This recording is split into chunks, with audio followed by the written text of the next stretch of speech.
What's going on, people? We are Tottenham TV, back here for another predicted lineup. Tottenham travel down to Brighton tomorrow to the Amex to face Brighton in a big game. Brighton on the back of 5 losses. Tottenham on the back of very inconsistent form.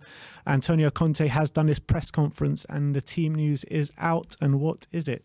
Yeah, he said there's no new injury news from the weekend. Ollie Skip, Jaffa Tanganga and Ryan Session all remain out, although it's getting quite worrying about Ollie Skip. He says that he still doesn't know when he's going to return.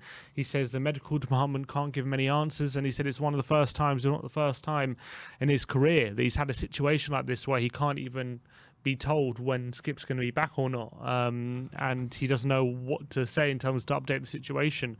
And he said he's becoming really frustrated by it. Skip's getting very frustrated by it, and he said he's a player we need right now, and we're really lacking with him and not in the team. So that's quite a worrying update, and we don't know. Yeah, Conte doesn't know. How am I supposed to say how long I think he's going to be out for? Conte doesn't even know. What is going on with this medical team, man? Don't know. It's ridiculous. It is absolutely ridiculous. But anyway, let's get into the predicted lineup. We're going for a 3-4-3 formation as per usual.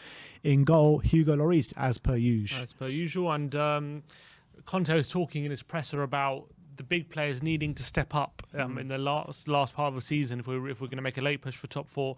And he included Hugo in there. He said Hugo, Son, Kane, they all need to give 100. He said they can't. He said them giving 100% isn't enough. They need to give 120%, 130%. And so hopefully Hugo can be in inspired form on tomorrow. But hopefully he won't need to be. Our defence should be enough to keep Brighton's chances to a minimum. Yeah, and if you remember the last time we were at the Amex, we were sitting right behind that goal where Hugo got that horrendous injury, weren't we? Yeah. So yeah, return for him. I don't know if he played there. Must have played there last season as well. He did, but yeah. All right, let's move on. Hugo Lloris in goal. All right, wing back. We're going to go stick with Matt Doherty. Yeah, and I think he's playing, again, I think he's playing well. He actually was one of our better players, I felt, against Man United on the weekend. And one of the things I questioned about him was whether he has the ability against better sides to keep getting in those attacking positions, in the forward positions, and get up and down the pitch. And I actually think he did that, to be fair, against United, despite there probably being a lack of quality. I think he did that fairly well. And there are a few times Sancho was able to get away from him, but by and large, he was pretty solid. So I think he keeps his place, and hopefully he can add the quality back, which he had against the likes of Everton and Leeds. Yeah, but with kind of a game coming up on the weekend, and obviously we're going to be playing 3 games in a week with Man United, Brighton and West Ham. Is there a chance that maybe Emerson could get the nod for this one? I would like to see a couple of changes. I got a feeling he will go unchanged, but I would like to see just maybe keep some players on their toes as well in this midweek game, because as we've seen, we do struggle when we have not the time to prepare. But I wouldn't mind Emerson playing, because I feel it just keeps it fresh and it gives Emerson a chance as well. But I feel like he will go for Doherty. All right, it's Doherty right wing back. Right centre back, it's going to be Cuti Romero. Yeah, and one shithouse up against another. With up against Morpie, it's going to be the shithouse derby. It's going to be fireworks there. Exactly. So we'll see who wins that one. But yeah, Romero has to start. I didn't probably one of his weaker games against United, although he did some good things, like getting forward and stuff like that. He needs to work on his set pieces, that's for sure. But I think he won't be losing his place anytime soon, so he starts. In the centre, we're going to go for Eric Dyer.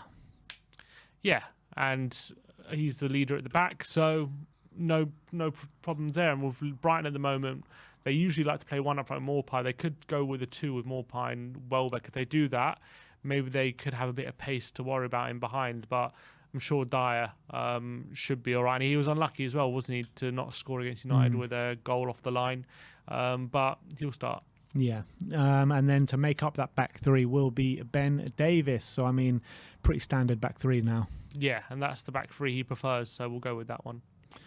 So that's Romero, Dyer and Davies in the back 3. Left wing back, seeing as Sessegnon is out, it has to be Sergio Reguilon.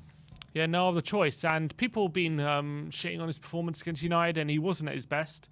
You got to remember he has been out for a while with COVID and whatnot.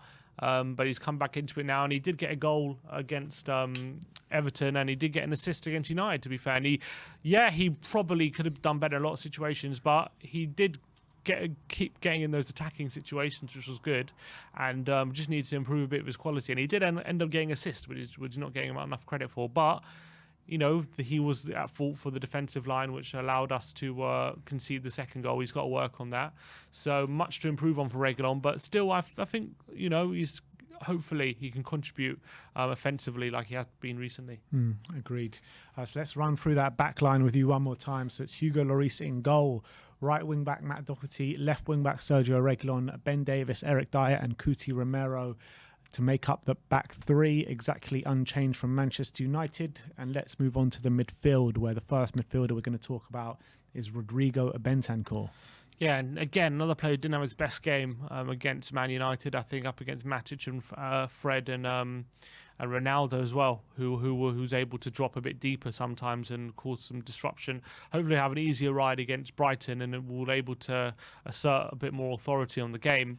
But I think we can't afford to have him not in the team with his defensive efforts and his ability to help dominate the match. And I think we did dominate the match, and he was a part of that on Saturday, so I think he starts. Yeah, and he's going to start alongside the Viking Pierre-Emile Højbjerg, who I think is performing at a really good level at the moment. He's been our best player in the last couple of games. And yeah, I mean, how do you think Højbjerg and Bentancur will stack up against the Brighton midfield if they do put three in there?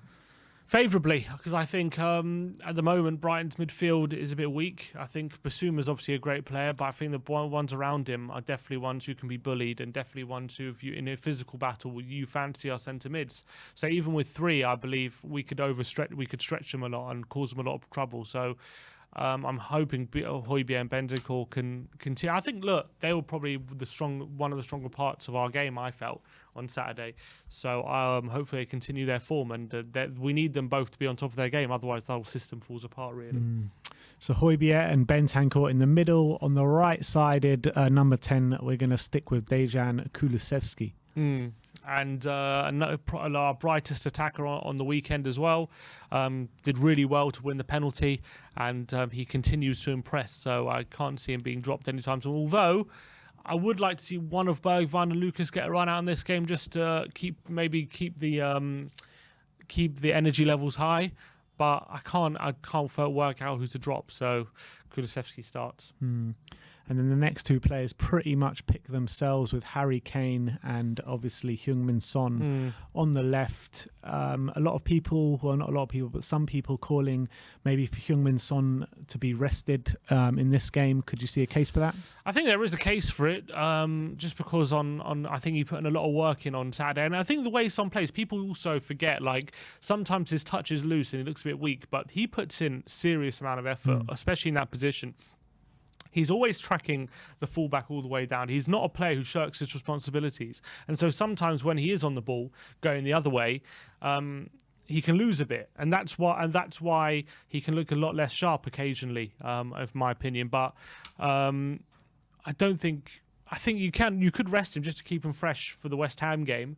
And then we do have players who maybe have the ability to come in for a game, but he is a player who can make the difference, and he can be devastating. And Conte, as I was saying before, was calling on Son, Kane and Lloris to take extra responsibility now. So I can't see him resting a player who's calling to take extra responsibility. And he is one of our best players, so I can't see him being rested. And I think I can understand why. All right. So let's run through that team with you one more time. So it's Hugo Lloris in goal, a back three of Romero, Dyer and Davis, Reguilon at left wing back, Doherty at right wing back, Bentancur and Højbjerg in the middle, Sonny on the left, Kulusevski on the right and Kane up top, completely unchanged from the Manchester United game. If this is the lineup, what's your score prediction? 2-0 to Tottenham. I hope we'll bounce back. They're on wretched form, Brighton, and as much as they're going to want a response, I'm hoping that we could add to their misery rather than be a platform for them to spring off. So we're probably in desperate need of points more than them, as much as they're in a bad way. They're not really threatened with relegation. They're not going to get into Europe, so our motivation needs to be stronger, and hopefully we show that in midweek. So I'm going over 2-0. Yeah, I'm going to go with 2-1. I think it's going to be a difficult game. I think Brighton will be up for this one. They want to get back to winning ways. But do you think that maybe because Brighton don't really have too much to play for, that the players have just taken their foot off the gas a bit in that sense? Or do you reckon they're just going through bad form because maybe some other situations? I think sometimes it's difficult for these mid-table teams, especially when it gets to later in the season, to keep up motivation. Sometimes you see it. How often you see it later in the season where a team has nothing to play for, and just going through the motions. Yeah, they just go through the motion. They're just easy to play against. They go for run losses. But on the flip side, sometimes in these kind of games when you've got nothing to play for, the shackles are loosened, and then all of a sudden you can play with a bit more freedom. But I think at the moment with Brighton, I just think that they've hit a brick wall in terms of how they want to play under Graham Potter. 5 really bad defeats in a row. And they haven't played well at all. Only 1 goal as well. So they just need to rejig things. The only thing I would be worried about is maybe they spring a tactical surprise on us, which we're not expecting. And Potter's very capable of doing that. And then all of a sudden we go into the game and they do something which we don't expect, and we have to react to it. Hopefully they don't do that. But that's one thing I'm worried about for sure. All right, well, my brother is going 2-0 to Spurs. I'm going for 2-1 to Spurs. Let me know in the comment section below what you thought of our lineup and what you think the score is going to be. And put your lineup selections in the comment section below. Like, subscribe and comment. And as always, come on you Spurs.